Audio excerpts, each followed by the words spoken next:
Hoppa, düzən mərkəzindəyəm mən. Başkan nə qədərdir? Biraz çoxdur. Onda ortanı boşalt. Qaldır da başıma bax. Belə budur. Sonunda çıxır. Mərzat gedir əyləxsandır. Qrafon online'dır. Əgər mənimlə siz yeni video görürsünüzsə, deməli, bu günlərdə çox gözəl, maraqlı xəbərlər olacaq. Amma ilk öncə izin verin sizin hər birinizə təşəkkür edeyim. Qrafon abunəçilərindən. Bu videonu abunəsiz izləyənlərə hər birinə çox sağ ol deyirəm. Çox sağ olun ki, bu videonu seçdiniz. Sizə onu demək istəyirəm ki, Qrafon artıq neçə illərdir ki, YouTube-da fəaliyyət göstərir və həftədə bir dəfə, iki dəfə keyfiyyətli videoları sizə təqdim edir. Maraqlı videoları təqdim edir. Qrafon həmçinin öz abunəçiləri arasında uduş dolu challenge'lər, yarışlar keçirir. Bu challenge'lər, bu yarışlar mütəmadi olacaq, mütəmadi keçiriləcək. Və əlbəttə ki, bu challenge'lərin həm sayı, həm də ki, hədiyyələrin keyfiyyəti artacaq. Bunun üçün əlbəttə ki, nə etmək lazımdır? Əlbəttə ki, öz yaxınlarınıza, dostlarınıza texnoloji cəhətdən maariflənmək istəyən hər kəsə şərait yaratmaq lazımdır ki, Qrafona abunə olsun. Sizə bir gizli xəbər də demək istəyirəm. Yaxın vaxtlarda bu kanalda, Qrafonda iPhone hədiyyə eləyəcəm. iPhone-u ancaq öz abunəçilərimə hədiyyə eləyəcəm. Nə zaman olacaq? Yəqin ki, yeni ilə kimi bu baş verəcək. Odur ki, kanala abunə olun. Abunə olun ki, həm texnoloji cəhətdən maariflənin, həm də ki, hədiyyə dolu challenge'lərdə iştirak edin. Bəs bu günləri mən hansı xəbərlərlə gəlmişəm? Bəlkə də Azərbaycanda da çox gözlənilən, səbirsizliklə gözlənilən Samsung smartfonu Galaxy S25 FE təqdim edildi. Galaxy Z Fold 7 öz fanatlarını məyus etdi. Galaxy S23 seriyası artıq One UI 8 yeniləməsi almağa başlayıb. Apple'ın təqdimatına 2 gün qalmış sizə çox maraqlı bir xəbəri çatdıracağam. Amma bu xəbəri, bu gözəl xəbəri videonun sonunda deyəcəm. Odur ki, videonu sona kimi izləyin. Belə xəbərlər deyir ki, bu videonu elə indidən avans olaraq like edin. Komment yazmağı isə unutmursunuz. Ay millət, ay insanlar, mənə deyin görüm, nəyə görə siz komment yazmaq istəmirsiniz? Nəyə görə komment yazmaqdan çəkinirsiniz? Azərbaycanda blogerlərlə ünsiyyət qura bilmirlər elə bil. Amma bunu öyrənmək lazımdır. Bütün dünyada blogerlərlə əlbəttə ki, videonun altında olan kommentlər vasitəsilə əlaqə qururlar. Biz də bunu öyrənək. Videoları kommentsiz buraxmayın. Gəlin kommentlərdə aktiv olaq. Hər birinizə xoş izləmələr. Yeyib içməyin yanınızda nə isə varsa, mən başladım.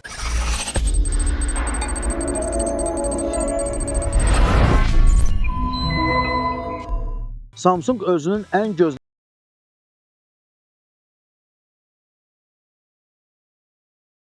Nədir? Sizin internetdə bu gündədir, donmalar və kəsilmələr var. Mütləq və mütləq internet provayderinizi dəyişin. Deyəcəksiniz ki, ayca, bütün internet provayderləri eynidir.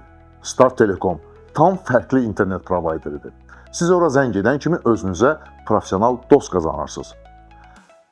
Xoş ünsiyyət, kəsilməz internet və profesional texniki servis ancaq və ancaq Star Telekomdadır.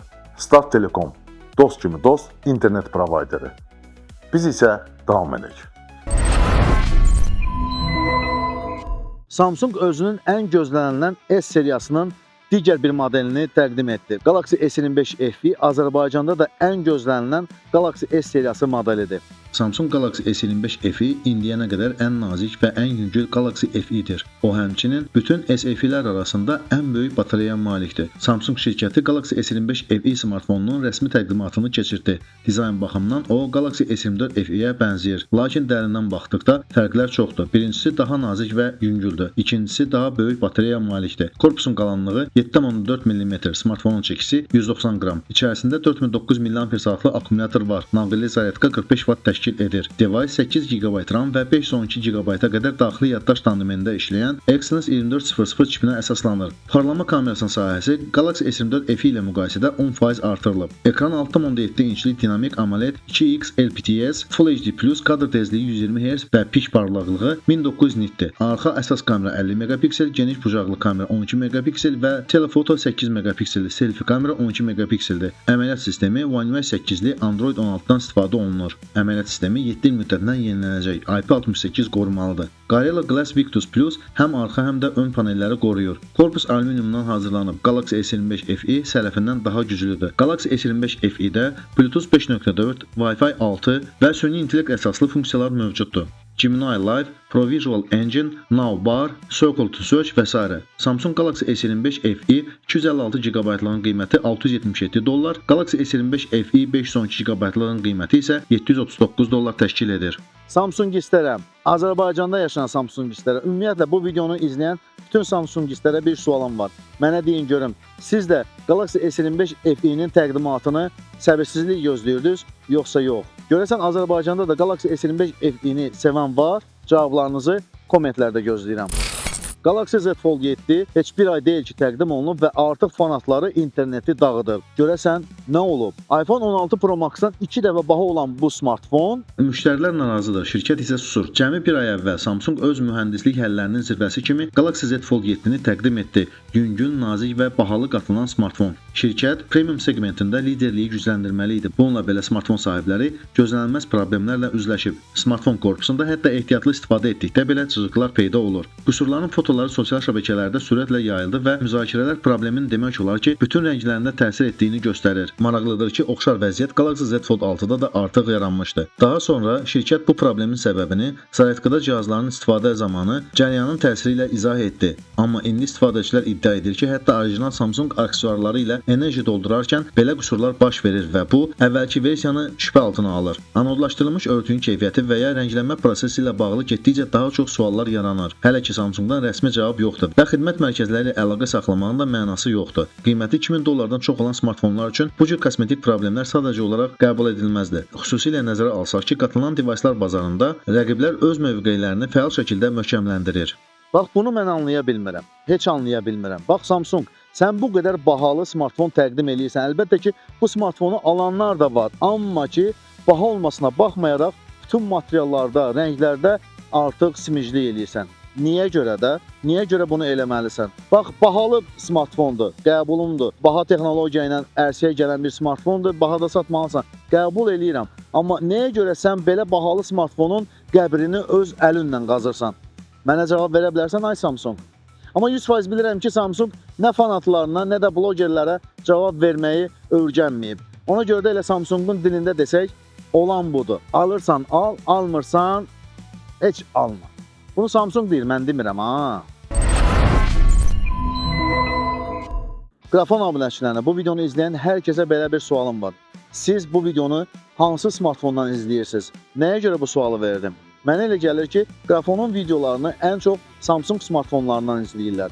Kommentlərdə yazın görüm. Siz bu videonu hansı smartfonlardan və ya planşetlərdən, yəni hansı istehsalçının smartfonlarından, planşetlərdən, ümumiyyətlə device'larından istifadə edərək Qrafonun videolarını izləyirsiniz. Sadəcə olaraq bu barədə kommentlərdə yazın. Cavablarınızı gözləyirəm. Samsung artıq Galaxy S23 seriyasını One UI 8-ə yeniləməyə başlayıb. Amma Tam One UI 8 Galaxy S24 və S25 seriyaları smartfonlar üçün artıq əlçatandır. Bu günlərdə Android 16 əsaslı One UI 8-in beta versiyası Galaxy S23, Galaxy S23 Plus və Galaxy S23 Ultra smartfonları üçün əlçatan oldu. Bununla belə 23-cü ilin flaqman xətti məhdud xüsusiyyətlərə malik əməliyyat sisteminin versiyasını aldı. Məsələn, gün ərzində fərdiləşdirilmiş xülasalar təqdim edən Now Brave AI əsaslı funksiya, hava proqnozu, trafik haqqında məlumat, vacib xəbərlər və s. Galaxy S23 seriyası üçün mövcud deyil. Bu funksiyalar avqust ayında Galaxy S25 smartfonları sentyabr ayında isə Galaxy S24 smartfonlarında işləyir. Bununla belə ola bilsin ki, Now Brave gələcəkdə Galaxy S23-ə əlavə olunacaq. Fakt budur ki, bunun üçün heç bir texniki maneə yoxdur. Xatırladaq ki, One UI 8-in buraxılışı sentyabrın sonlarından planlaşdırılır. İndi isə keçirəm ən maraqlı xəbərə. Bayaqları videonun əvvəlində dediyim ən maraqlı xəbərlərdən birinə. 9 sentyabr tarixində Apple özünün ilk payız təqdimatını keçirəcək. Apple bu tədbiri 9 sentyabr tarixində Bakı vaxtı ilə saat 21:00-da təqdim edəcək. Bu tədbirdə Apple iPhone 17 seriyasını təqdim edəcək. Bəli, yeni əməliyyat sistemləri də göstəriləcək. Demək olar ki, bu xəbər iPhone 17 seriyası üçün ən sonuncu infosızıntıdır. JP Morgan, Apple iPhone 17 qiymətlərini qaldırmayacaq. Ən böyük investisiya bankının analitikinin fikrincə, Apple nəhəngi Trumpın tariflərinə baxmayaraq, hələ də keçənki qiymətləri dəyişməz qoyacaq. Eyni zamanda şirkət iPhone 17 Pro-nun 128 GB-lıq versiyasını yığışdıracaq və bu səbəbdən smartfonun başlanğıc qiyməti 256 GB-lıq iPhone 16 Pro ilə eyni olacaq. Yeni xəttin qiymətləri belə olacaq. iPhone 17 128 GB üçün $800, iPhone 17 Air 128 GB üçün $950, iPhone 17 Pro 256 GB üçün $1100, iPhone 17 Pro Max 256 GB üçün $1200. Sizə bir sualım var. iPhone 17 seriyasını kim gözləyir? Daha doğrusu sualı belə verim. iPhone 17 seriyasından kim wow effektli yeniliklər gözləyir? Mənə gəlincə isə mən belə bir wow effektli yeniliklər gözləmirəm. Bəli, ola bilər ki, yeni dizayn, yəni alüminium çərçivə şüşə ilə birlikdə, yeni kameralar qəbulumdur və yeni prosesor. Başqa heç bir yenilik gözləmirəm. Ola bilər ki, iOS 26 tandemində iPhone 17 daha da mükəmməl işləyəcək. Ona bir söz deyə bilmərəm. Bəli, işləyəcək, çünki yeni prosesor olacaq və həmən prosesor əlbəttə ki, yeni iOS 26 üçün çox böyük optimallaşdırma alacaq. Ola bilsin ki, 26-cı ildə Apple yeni iPhone-larda wow effektli bir yeniliklər etsin. Neyiniyək gözləməliyik? Bir ildə gözləyək, görək Apple neyniyəcək? Ola bilsin ki, şirkətlər artıq birdən-birə yenilikləri öz device'larına hər il tətbiq etməyi istəmirlər. Ola bilsin bu şirkətlərin simicliyi və yaxud da ki, biznes sirridir. Deyə bilmərəm. Bəlkə də ildə bir smartfon buraxmaq üçün hər ildə kiçik bir yenilik eləsələr bəsdir deyibən belə bir işlər görürlər. Yəni şirkətlər öz yeni device'larını təqdim edirlər kiçik bir yeniliklərlə. Onu da deyə bilmərəm. Siz necə düşünürsünüz? Mənim dediyimlə razısınız, yoxsa sizin öz fikriniz var? Əgər öz fikriniz varsa, gəlin kommentlərdə fikir mübadiləsi aparaq. Bu videonu izləyən hər kəsə təşəkkür edirəm. Video xoşunuza gəlsə like, xoşunuza gəlmədisə dislike edirsiniz. Amma çox xahiş edirəm. Dislike etdikdə yazın görüm hansı əsasla, nəyə görə siz videonu bəyənmədiniz. Sizə onu da deyim ki, kanalımda olan bütün videoları bir nəfər var ki, videoların hamısını dislike edir. Videoları dislike edəni mən heyif ki, YouTube analitikasından görə bilmirəm. Yəni kimdir bunu edən? Xahiş edirəm, həmən insandan xahiş edirəm ki, sadəcə olaraq dislike edirsən, qəbulumdur. Amma nəyə görə dislike etdiyini heç olmasa kommentlərdə yaz. Hər kəsdən xahiş edirəm. Like edirsiniz, çox sağ olun. Dislike edirsiniz, yenə də çox sağ olun. Amma dislike etdikdə səbəbini yazın. Çünki hər hansı bir səhvim varsa, hər hansı bir çaşmazlıq varsa, mən aradan qaldırmaq istəyirəm. Buna isə siz mənə kömək ola bilərsiniz. Buna isə siz mənə deyə bilərsiniz. Kanalımızda daha çox maraqlı videolar var. Zəngin videolar var. Maarifləndirici videolar var. Siz bu videolara baxmaqda, videoları like edib, dislike edib, komment yazmaqda və ən əsası kanala abunə olmaqda davam edirsiniz. Mən isə YouTube'da olduğumuz üçün sizinlə sağollaşmıram. Eğlendirir grafon, abunenizi gözleyin.